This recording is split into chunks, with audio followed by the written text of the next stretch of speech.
Hello everyone, I'm Terry Duke, and welcome to my channel. Mount & Blade Warband is over 15 years old now, and over all that time, the modding community took over and gave us endless replay value by taking the game to different time periods, different worlds, different media franchises, you name it. Last year I did a video called Warband Mods in 2024, in which I looked at the state of modding for Warband and came to the conclusion that modding was still doing pretty well, with old mods getting updates and new mods altogether still being released. But what about now in 2025? Well, let's put it this way, it makes 2024 look like small potatoes. From new mods to massive new updates on some of the community's best, 2025 so far makes it the best time ever to pick up Warband again to try a few mods. So join me today as I take you through all the latest updates to see what I'm talking about. Before we start though, quick sponsor segment which you better not skip. This video is brought to you by me. That's right, Warband mods have been keeping me busy for the past 3 years, but as much as I enjoy making this content, I'm still far from paying my bills with it. So if you enjoy the content, feel free to support the channel with a like and subscribe.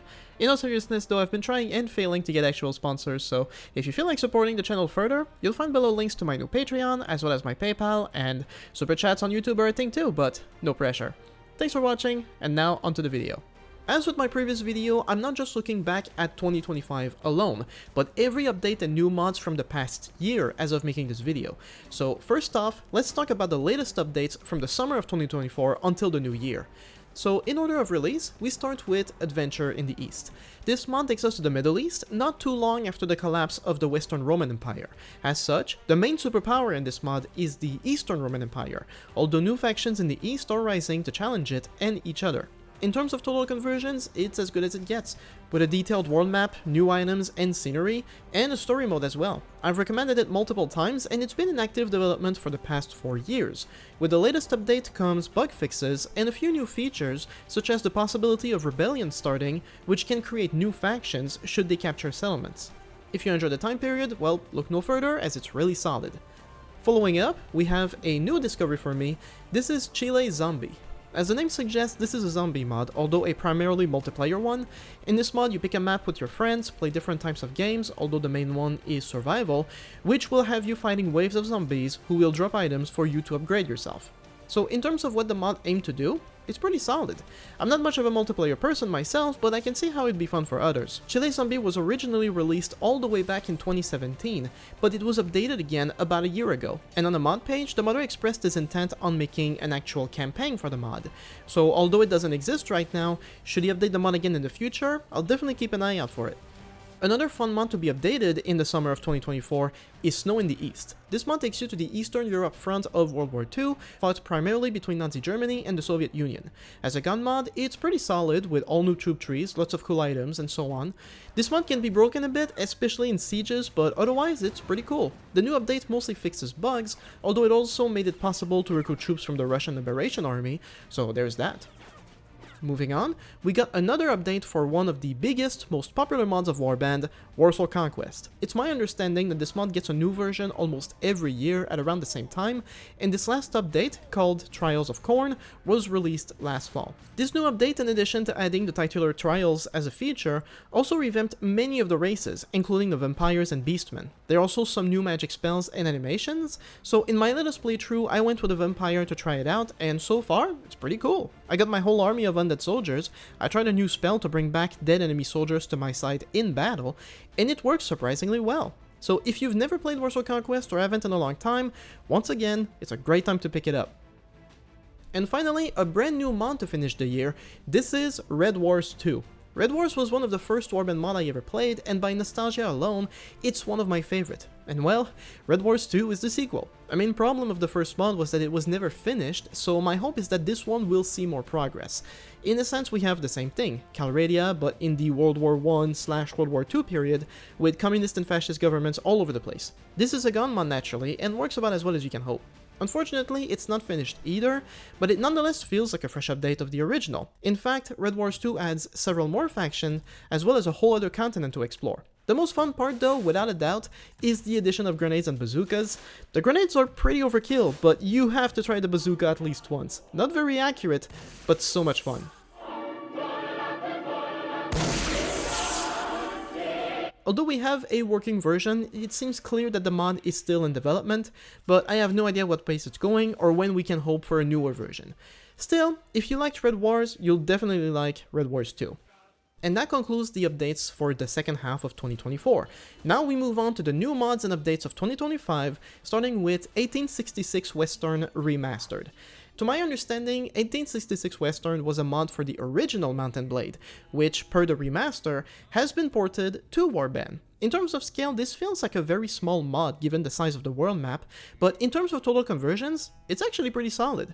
As the name suggests, this is the 1800s, and the mod takes us to the border between the United States, Mexico, and a bunch of Native American tribes. As a gun mod, it has a wide variety of pistols and rifles, and all the outfits you would hope for. Additionally, lots of new scenery, and the music is pretty immersive. In spite of it being fairly small, I feel this mod doesn't gear you towards starting your own faction per se, but starting your own gang. Each main city has a hotel controlled by a much smaller bandit faction, which you can besiege and take for yourself. These types of sieges end up looking like gangs of New York types of battles out in the street, and it's surprisingly fun. Overall, it's a pretty cool Western mod. It feels reminiscent of 1860s old America, which was my go-to Western mod years ago, but I'd say their aims are a bit different, and they both reach them at more or less the same level.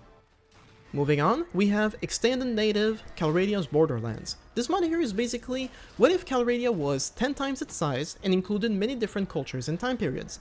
I only covered this mod once over 2 years ago, and at the time I sort of approached it with contempt, namely because there are so many enhanced native mods out there that after a while they kinda just all blended in together. But trying the new update, I was much more open-minded, and I have to say, the mod is pretty solid. New cultures include the Samurai, Ancient Roman Greece, and the Mayans and Aztecs, among many others.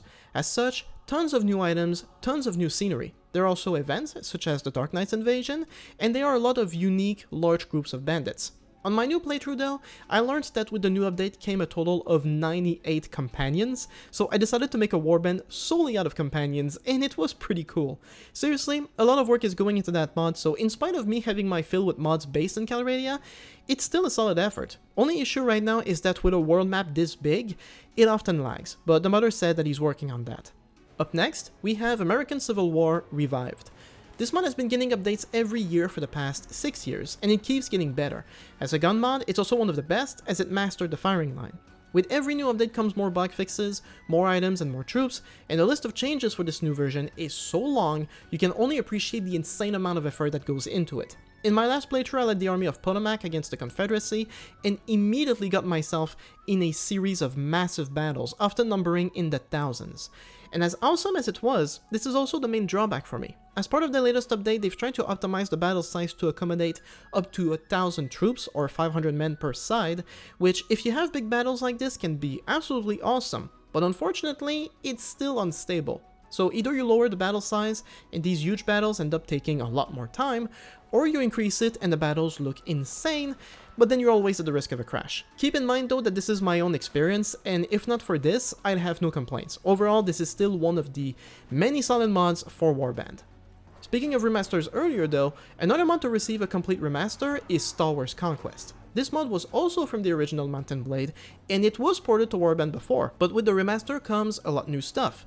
Namely, there is now a story campaign. In it, you're basically a rebel that accompanies the main characters in their own story, first fighting on the farm that Luke's parents were killed on, then fighting alongside the gang to rescue Leia from the Death Star, before eventually joining the rebels to fight the Empire full on. In addition, the remaster includes lots of new planets and scenes, bandit hideouts, lots of decapitations for the lightsabers, and a bunch of other stuff like improved graphics. Basically, if you're gonna play Star Wars Conquest again, you have no reason not to get the remaster now, as it's much better in every way. Moving on, we have Independence of Chile. This mod takes us to South America in the early 1800s, so think L'Aigle, but in South America. This is primarily a musket mod, although it also includes a few native tribes, and the scenery itself is largely new. Overall, it's pretty good, but when I played it the first time nearly 2 years ago, I did not find it to stand out in any way from the many other gun mods out there. With the new update in March though, the mod boasts a bunch of new stuff, namely artillery and naval battles. However, there are a couple of issues. If you go on the modders channel, you'll see a few demonstrations of these features, and they do look pretty awesome, but speaking for myself, it didn't work at all. Going to the mods Discord, there are English instructions on how to use the cannons yourself, but they are bogus. For one, you need a horse with a cannon on the back. Normally, you could get those in markets, I presume, but another issue with this update, it doesn't have a shortcut to the market in the town menu. Are you kidding me? So you have to go to the town center every time you want to buy or sell something, and instead of that, I used the cheat menu and I just got everything I need that way. Second, you also need an ammunition box in your inventory. So you start the battle, you line up the cannon with the horse, which for me is invisible until I get off the horse, then you need to throw the ammunition box on the floor in order to reload the cannon, and well, every time I throw the ammunition box, it just disappears, and then I can't do anything. Now again, that's just my personal experience, as I said. If you go to the modder's channel, you will see him do everything, and it works. So who knows? Feel free to try it yourself. Honestly, a gun mod without cannons isn't a big deal, but if the mod does have them, it'd be nice if I could get them to work. Maybe you can, but either way, Independence of Chile got an update, so if it appeals to you, go ahead and give it a shot. And that brings us to Warzone-Acron. Released in early 2024, Warzone-Acron remains, in my opinion, the best gun mod for Warband there is, namely because it's the only mod, to my knowledge, that ditched the crossbow mechanic and instead created its own firing system, which allows for precise, fast shooting, making Warband feel a lot more like a shooter than any other mod. That said, I won't dwell long on it, as I made a video on it just a few months ago, which, spoilers from the thumbnail, but the modders did add me as a companion, which is pretty funny. For an idea of what the mod entails, I'll leave a link to my original review, and for the new features, the video I made more recently. Overall, it's a great mod, still in development. I have nothing to add.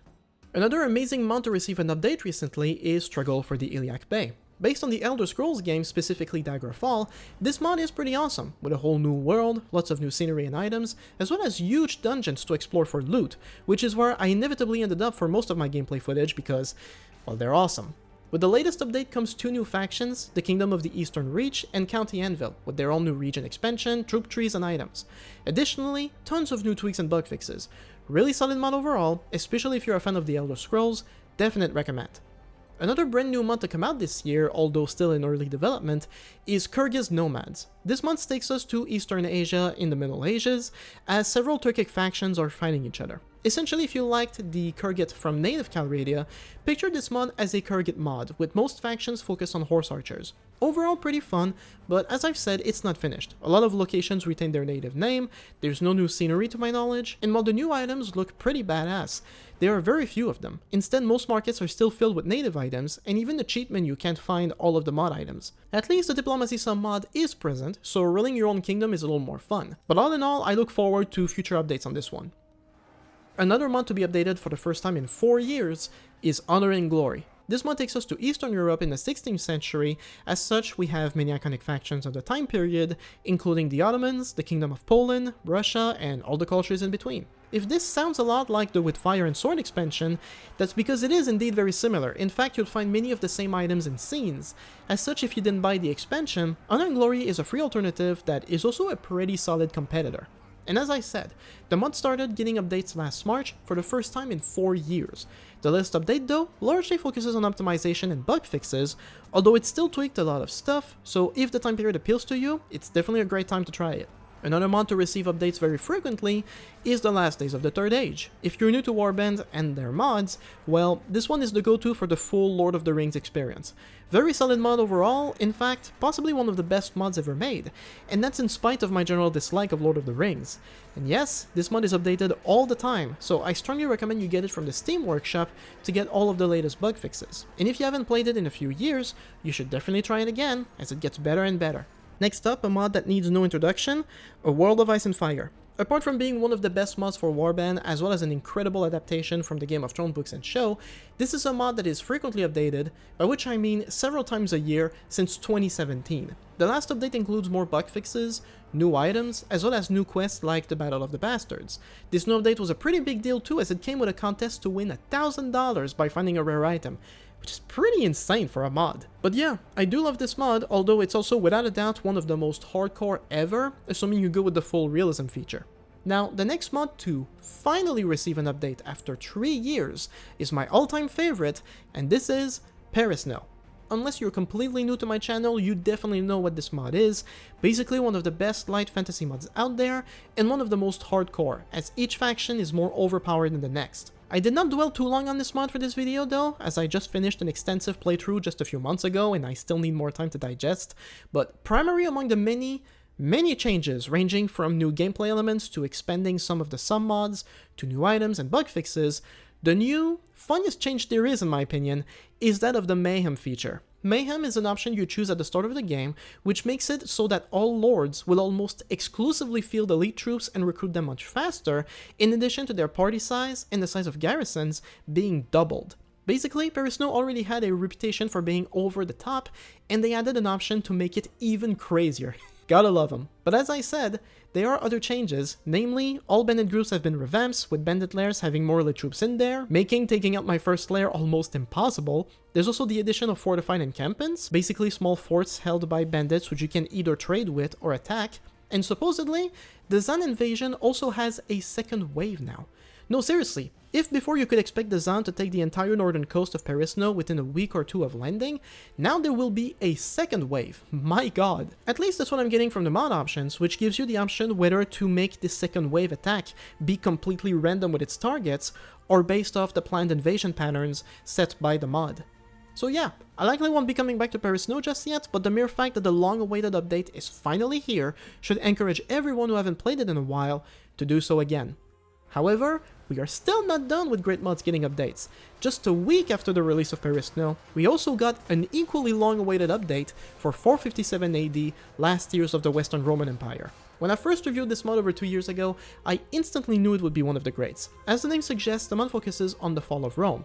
We have a massive map of Europe, North Africa, and the Middle East, and tons of smaller factions all going to war with the weakened Roman Empire and with each other. With this update comes several new quests, more improvements, tons of bug fixes, but most importantly for me, which was my main wish when I first reviewed it, it's the addition of the Britain-Walda siege mechanic. Finally, you can starve garrisons out with ease, provided you have enough men. It's one of my all-time favorite mechanics from Warband mods, and it's been fully implemented with this new update, so I couldn't be happier. And finally, the last great mod to receive yet another update as of making this video is World of Vasnar. Coming from the same modder behind Struggle for the Illiac Bay, World of Vasnar feels very much the same in terms of atmosphere and its mechanics, with the exception that Vasnar is a world made from scratch, taking a 19th century Gothic aesthetic, which I really love. With this new update comes a complete revamping of several factions' troops and their items, as well as changes to the combat and gameplay, and of course lots of bug fixes. Inevitably for my playthrough though, much like for Illiac, it resolved around exploring dungeons because I enjoyed the atmosphere so much. One such dungeon in Vasnar ended up being a survival quest of sorts, like trying to survive a haunted manor for an entire night. And it was really creepy, it was really cool, but to see the rest of the mod, I urge you to try it out yourself. And those were the mods to receive updates in the past 12 months. Now, of course, they are still in development, but there are also other upcoming new mods, as well as updates for older mods that we can still hope to see in the near future. Among new mods that have yet to be released, there is Guerre en Amérique, which is a mod that will focus on the 7 Years' War on the American front between England, France, and their native allies. There is currently a demo available if you want to check it out. There's also Sengoku Era, which will be the massive sequel to Gekkokujo, with a story campaign and tons of new stuff.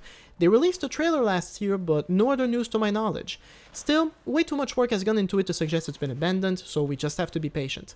Between Republics is an upcoming expansion of the Between Empires mod, which will instead focus on Asia, covering the Second Sino-Japanese War, essentially borrowing all of the gun mechanics from Between Empires to do so, and a demo is also currently available. Whiteling Hand is another upcoming mod which will aim to bring Calradia to the 19th century with steampunk and fantasy elements. Basically fantasy Calradia, but darker and more modern. The last demo was uploaded just a month ago, so it's still in active development. And finally, for new upcoming mods, the most ridiculous of them all must surely be Chainsword Crusade. This mod will be a total conversion for Warhammer 40k. I can't find a mod paid for it, but its lead modder, Arrow, has been posting previews to his channel for a while, and the Discord server is still active. So no idea when we'll see the mod, but that seems to be about as ambitious as Warband mods will get. Apart from new mods, there are also upcoming remasters. Namely, there's a remaster of Golden Earth.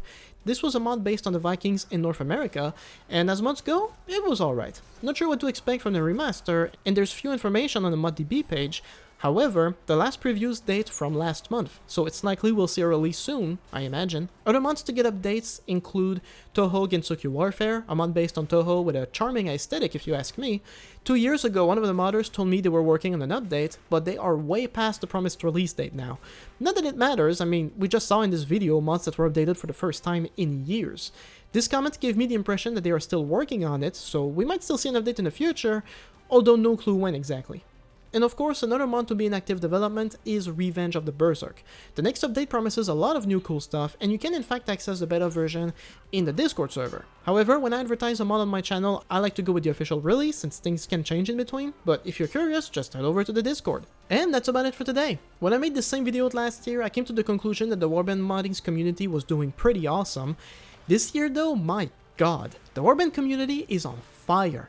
Between new mods, remasters, and long-awaited updates, I don't know what's going on, but 15 years after release, it's actually never been a better time to pick up the game than right now. So that's about it. Thanks for watching everyone, and I'll see you next time.